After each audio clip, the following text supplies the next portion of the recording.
Hi friends, hope you all are doing well. आज इस video में हम बात करने वाले हैं वीबैक की, that is vaginal birth after caesarean delivery. हमने जो ये मिथ बना रखा है कि once a C section always leads through a C section, no it's not true. अगर वीबैक कोई टर्म है तो इसके पीछे कुछ सच्चाई भी है कि आप अपने डॉक्टर से जैसे ही पूछते हैं कि डॉक्टर मेरा फर्स्ट सिजेरियन हुआ था और मैं सेकंड जो है वेजाइनल डिलीवरी के लिए जाना चाहती हूँ, तो डॉक्टर आपको कुछ क्राइटेरियाज देखेंगे। आपके सबसे पहला क्वेश्चन डॉक्टर का होता है वो ये होता है कि आपका प्रीवियस सी सेक्शन किस वजह से हुआ था। देखिए, कुछ जो होते हैं वो रिकरिंग आपके रीजंस होते हैं और कुछ होते हैं नॉन रिकरिंग रीजंस। तो नॉन रिकरिंग रीजंस जैसे कि ब्रीच है आपकी प्रेजेंटेशन, तो आपका सी सेक्शन हुआ था फर्स्ट, या आपके उस टाइम प्लेसेंटा प्रेविया हो गया था, या अम्बेलिकल कोड बच्चे के चारों तरफ आ गई थी, या बच्चे ने अंदर ही पू कर दी थी। तो ये सब कंडीशंस में जो है आपका जो है नॉर्मल डिलीवरी के लिए डॉक्टर जा सकता है सेकेंड में, अगर फर्स्ट के ये सब रीजंस थे। लेकिन और इसमें स्टेप ये हैं कि आपका जो है फर्स्ट सिजेरियन लोअर सेगमेंट के थ्रू ही होना चाहिए, तो आप वेजाइनल बर्थ के लिए जा सकते हैं। अगर आपकी ये सब कंडीशन थी तो yes you can go for vaginal birth. But अब वो कंडीशंस मैं आपको बताती हूँ जिसमें ये बिल्कुल कॉन्ट्रा इंडिकेटरी कर देते हैं डॉक्टर्स कि हम बिल्कुल भी सी सेक्शन ही करेंगे, नॉर्मल डिलीवरी के लिए हम नहीं अलाउ करेंगे पेशेंट को। उसमें क्या क्या होता है कि फर्स्ट है आपका जो है स्कार थिकनेस अगर 2.5 mm से कम है 9th मंथ के अल्ट्रासाउंड में, तो डॉक्टर आपको अलाउ नहीं करेगा वेजाइनल बर्थ के लिए। सेकंड, अगर मदर की एज जो है वो 35 से ज़्यादा है और वो ओवरवेट है, मदर खुद ही ओवरवेट हैं, तो वो अलाउ नहीं करते हैं। थर्ड है कि आपके बेबी का 9th मंथ का जो अल्ट्रासाउंड हुआ है उसमें आपके बेबी ओवरवेट है, तो वो आपको वेजाइनल बर्थ के लिए अलाउ नहीं करेंगे क्योंकि उसमें यूट्राइन रप्चर के खतरा ज़्यादा हो जाता है। तो ये सब क्राइटेरियाज जो हैं, और जैसे आपकी ट्विन प्रेगनेंसी है कि आपके 2 या ट्रिपलेट्स हैं, तो भी डॉक्टर आपको अलाउ नहीं करते हैं कि आप जो है वेजाइनल बर्थ के लिए जाइए। और कई बार क्या होता है कि प्रीवियस में आपका ब्रीच था लेकिन इस टाइम प्लेसेंटा प्रेविया हो गया है, तो भी डॉक्टर आपको रिस्क लेने को नहीं बोलते हैं। तो काफ़ी सारी कंडीशन हैं जिसमें कि आपको वेजाइनल बर्थ के थ्रू जाना अलाउड नहीं होता। बट अगर आपने जो फर्स्ट मैंने सारे स्टेप्स बताए थे, अगर वो सब आप फॉलो करते हैं और आपका मिनिमम 2 इयर्स का गैप है और 2.5 mm से आपका स्कार साइज ज़्यादा है 9th मंथ के अल्ट्रासाउंड में, और बेबी का वेट भी ओके है, आपकी प्रेगनेंसी जर्नी भी बिल्कुल हेल्दी गई है, तो you can go for a vaginal birth. लेकिन डॉक्टर की सलाह आप ज़रूर लीजिए और डॉक्टर से पूछे बिना बिल्कुल मत कीजिए। यस, मैं ये आपको सजेस्ट करूंगी कि आप 2 डॉक्टर्स को दिखाइए। एक जैसे आप जिस क्लिनिक में दिखा रहे हैं, जो भी आपको कंफर्टेबल लगता है उनको दिखाइए, और एक बड़े हॉस्पिटल में दिखाइए। बिकॉज कई बार क्या होता है रीज़न, जैसे मेरी डॉक्टर ने मुझे बताया था कि बेटा कई बार रीज़न ये होता है कि वेजाइनल बर्थ के मतलब यूट्राइन रप्चर एकदम हो जाए पेशेंट का, तो हमारे पास ऐसे इंस्ट्रूमेंटल सर्जरी करने की टेक्निक्स नहीं होते हैं कई हॉस्पिटल्स में, तो इसलिए वो रिस्क नहीं लेते हैं, वो पहले ही बोल देते हैं कि नहीं हम सिजेरियन ही करेंगे। तो मेरा जो हॉस्पिटल था वो काफ़ी बड़ा हॉस्पिटल था, डॉक्टर ने कहा था यहाँ सारे अरेंजमेंट पहले से ही होते हैं कि इमरजेंसी अगर अंदर यूट्राइन रप्चर हो भी जाता है, बच्चा सीधा पेट में आ जाता है यूट्राइन रप्चर होने के बाद, तो काफ़ी रिस्की हो जाता है मदर के लिए भी और बच्चे को बचाना भी। तो उसमें जो है इमरजेंसी सी सेक्शन करना पड़ता है, तो वो भी किसी किसी हॉस्पिटल में होता है। इसलिए दो तरह के डॉक्टर्स को आप ज़रूर दिखाइए, अपनी सलाह लीजिए उनसे कि मुझे वेजाइनल बर्थ के लिए जाना है तो मैं क्या करूं। बिकॉज मेरे खुद की डॉक्टर के पास एक केस आया था जो 1.5 ईयर्स का उनके फर्स्ट और सेकंड बेबी में जो था गैप था, और फर्स्ट उनका सिजेरियन हुआ था और सेकंड जो है वो 7 मंथ प्रेग्नेंट थी उस टाइम, और वो डॉक्टर के पास आई थी। लिटरली वो लेडी रो रही थी और वो ये कह रही थी कि मुझे उन डॉक्टर ने बोला है कि आपका यूट्राइन रप्चर हो चुका है, इमरजेंसी सी सेक्शन करना पड़ेगा। आज ही वो मुझे एडमिट कर रही थी, लेकिन मैम मुझे ना कोई पेन है ना कोई सिम्टम्स आ रहे हैं, ऐसे कुछ भी मुझे फील नहीं हो रहा है अंदर, और बच्चे की मूवमेंट भी सही फील हो रही है। तो मैं नॉर्मल चेकअप के लिए गई थी, लेकिन उन्होंने ऐसा क्यों कहा? जब मेरी डॉक्टर ने उनका अल्ट्रासाउंड किया उस टाइम तो वो बिल्कुल ओके था। तो इसलिए कभी भी आपको ये लगे कि मदर को या बेबी को कोई रिस्क है, तो ऐसा नहीं है कि हर डॉक्टर आपको झूठ बताता है या कोई क्या रीज़न है किसी का। आप 2 डॉक्टर से सलाह जरूर लीजिए अगर आपको कोई रिस्क दिखता है तो। अगर आपका पहले भी उन्हीं डॉक्टर के पास सिजेरियन हुआ है और आपको उन पे फेथ है तो इट्स ओके। अब मैं आपको अपनी रिपोर्ट से समझाती हूँ कि मेरा सेकंड केस सिजेरियन क्यों किया डॉक्टर ने। देखिए, मेरी रिपोर्ट में जो दिख रहा है आपको, ये बिल्कुल मेरा स्कार थिकनेस जो है बहुत अच्छा था। डॉक्टर ने कहा आपकी स्कार थिकनेस जो है वो 5 mm आया हुआ है, जबकि हमें सिर्फ 2.5 mm से ज़्यादा चाहिए होता है। अगर आपका 3 भी होता तो यू कैन गो फॉर वीबैक। लेकिन जब डॉक्टर ने मेरा वेट देखा कि 38 वीक्स में जो है 3.6 kg में वेट आ रहा है और प्लस माइनस जो है 300 ग्राम्स रहता है बच्चे का वेट, तो भी डॉक्टर ने कहा आपका 3.3 से तो अबव का बेबी है, तो हम इस केस में जो है रिस्क नहीं ले सकते हैं क्योंकि अभी तक आपके लेबर इंड्यूस नहीं हुए हैं। बिकॉज अगर आपके बेबी का वेट अल्ट्रासाउंड में 3.3 kg 3.5 kg आ रहा है और आपके लेबर स्टार्ट हो गए हैं, तो डॉक्टर ने कहा था हम वेजाइनल बर्थ के लिए ट्राई ज़रूर करेंगे, क्योंकि लेबर जो स्टार्ट हो जाते हैं अपने आप नेचुरली, तो उसमें आप जा सकते हैं वेजाइनल बर्थ के लिए आफ्टर सी सेक्शन। बट अगर आपके लेबर अभी स्टार्ट ही नहीं हुए हैं, आपका 38 वीक में 3.6 kg वेट आ रहा है बेबी का, तो मान लीजिए आपके 39 वीक हो रहे हैं या 40 वीक्स तक आपके कोई लेबर इंड्यूस नहीं हो रहे हैं और हमें इंड्यूस करवाने पड़ रहे हैं, तो उस टाइम तक बेबी का वेट काफ़ी ज़्यादा हो जाएगा, तो हम रिस्क नहीं ले सकते हैं।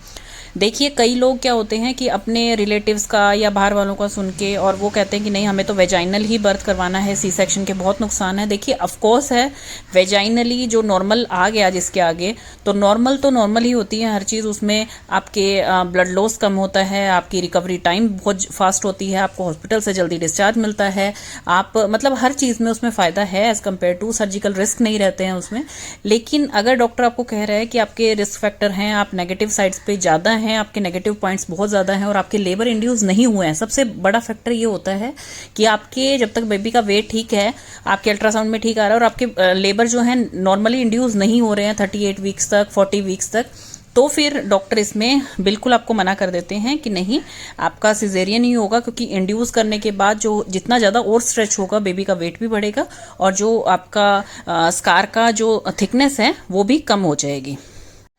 Believe on your doctor and have faith in God. Doctor की जो अपमोस्ट प्रायोरिटी रहती है वो रहती है मदर और बेबी को कैसे वो सेफ रख सकते हैं, चाहे वो नॉर्मल डिलीवरी कर रहे हैं चाहे सिजेरियन कर रहे हैं, उस चीज़ में वो सबसे ज़्यादा प्रायोरिटी उनकी मदर एंड बेबी की हेल्थ पे रहती है। देखिए किसी की भी एक की लाइफ को सेक्रीफाइस करके अगर आप नॉर्मल डिलीवरी करा रहे हैं, सिजेरियन से बच रहे हैं, तो उसका कोई बेनिफिट नहीं है। तो इसलिए ये चीज़ कभी भी कंसीडर मत कीजिए कि मुझे नॉर्मल ही करानी है, इमरजेंसी में कुछ भी हो सकता है, बी प्रिपेयर। डिस्क्रिप्शन में मैं आपको लिंक डाल दूंगी कि सिजेरियन डिलीवरी किस लिए करते हैं डॉक्टर्स, क्या क्या रिस्क फैक्टर होते हैं तो सिजेरियन डिलीवरी की जाती है, तो वो सारे मैंने रिकरिंग और नॉन रिकरिंग आपको सारे के सारे उसमें फैक्टर्स बता रखे हैं, तो आप इस वीडियो को जाके देख सकते हैं। न्यू बॉर्न्स के लिए कौन कौन सी चीज़ ज़रूरी है आपके लिए, वो वीडियो का लिंक भी मैं डाल दूंगी।